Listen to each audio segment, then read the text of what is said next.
Hey, what's up guys, welcome back to a new video. In this video I'm going to be talking about 18 new solo drop spots on the new map chapter 2 season 8, and along with that going further in depth. So as you guys can see, we do have a lot of spots on this map, and I want to give a huge shout out to Maple, who actually ended up making this map. Maple put tons of effort and time into making these spots, and then I sort of checked up on them, and honestly almost every single spot here I could see realistically working out. So solos are a thing that a lot of people struggle with, and that's first of all because they can't find a good drop spot. Drop spot really means a lot. It really gets your game started, and along with that you want to get some good loot, and you also don't want to be over contested in certain areas.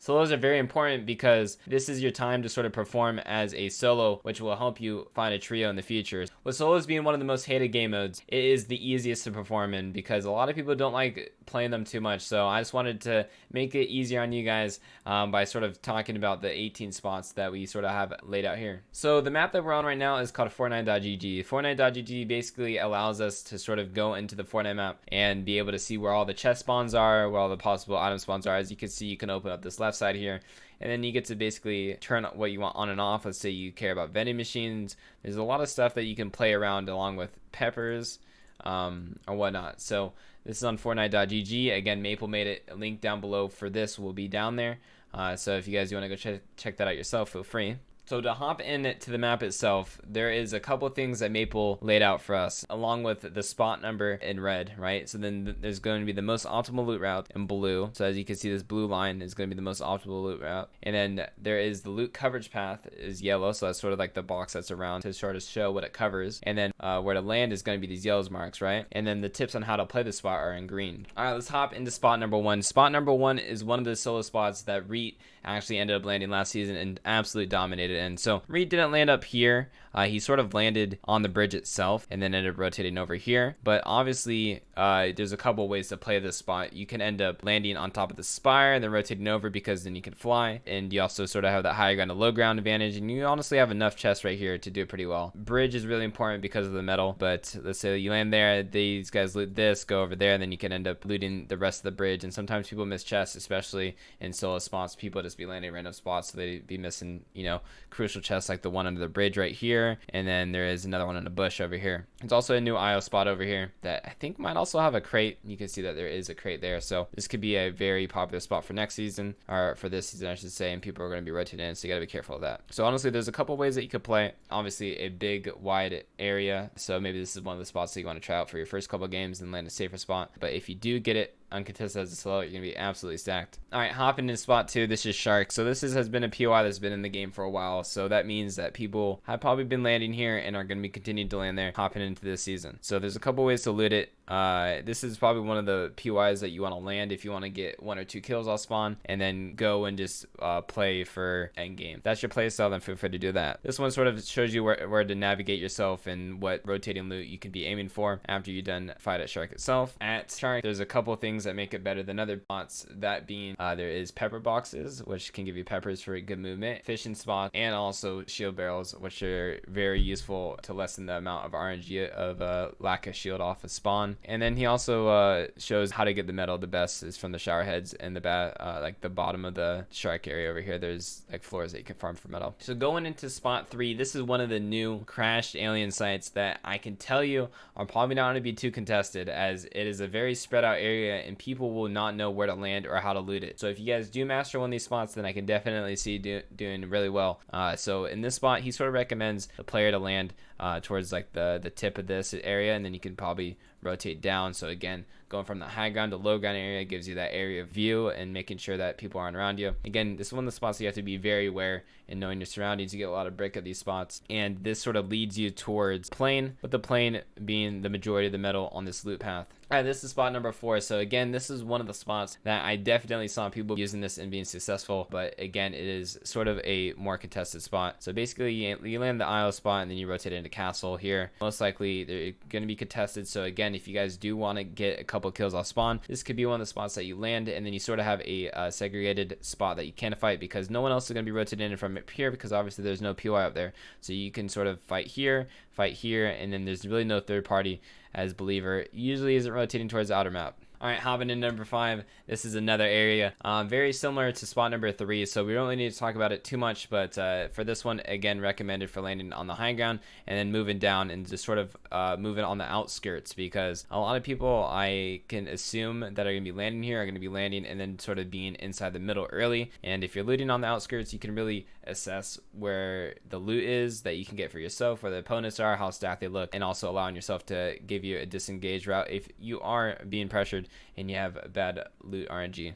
Alright, we got spot number 6 here. That supply crate is really important because you can get a lot of good things out of that. So being able to land there and then being able to rotate over here is important. Along with a lot of these spots have IO cars. Making sure that you abuse cars and solos is very important. So he sort of has you rotating to the right, but I like spots like this because you also have the opportunity to see if certain areas are uncontested, such as Holly, Viking, and even if these are all contested, you can end up hitting the crates over here and still getting some loot. So this is one of the spots that you could sort of play a little bit safer, but potentially have good loot in some games. Spot number 7, this is another Spire spot, so very similar to the first spot that we were talking about. Spire is very common spot to land, but along with that, you know when someone's landing Spire, right? You see someone in the sky, they're aiming for Spire. Can you usually tell if you have the better drop or they have the better drop? So this one is sort of interesting because he goes a little bit deeper again with the green text. So he says only pop 50 shield unless you con, and then there's a lot of mushrooms in this area. So as we can see on the left side here, put on the mushrooms, and yeah, you could sort of see like the mushrooms on the outskirts area that you can use for shield. Again, it talks about small varied details, with there being a tomato head and figure the other head that give like 250 metal instantly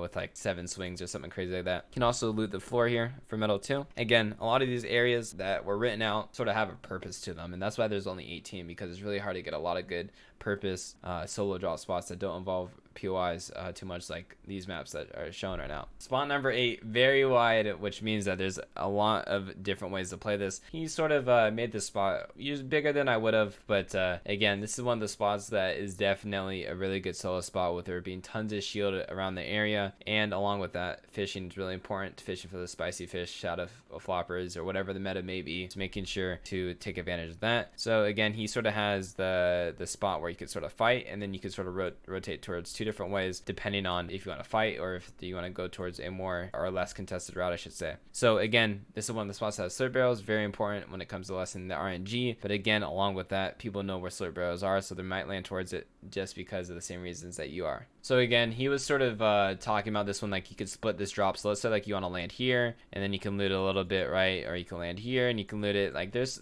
so many different ways to play this part of the map that it was really hard for him to sort of choose the best way. Obviously he alluded to 2 of the landing spots by the yellow points, but there's a lot of ways to make this work, as it is definitely a very nice side of the map. IO cars and shield barrels. It's one of the spots that you may want to decide if you like being towards slurping. All right, hopping into spot 9. This is a very simple spot when it comes to the breakdown.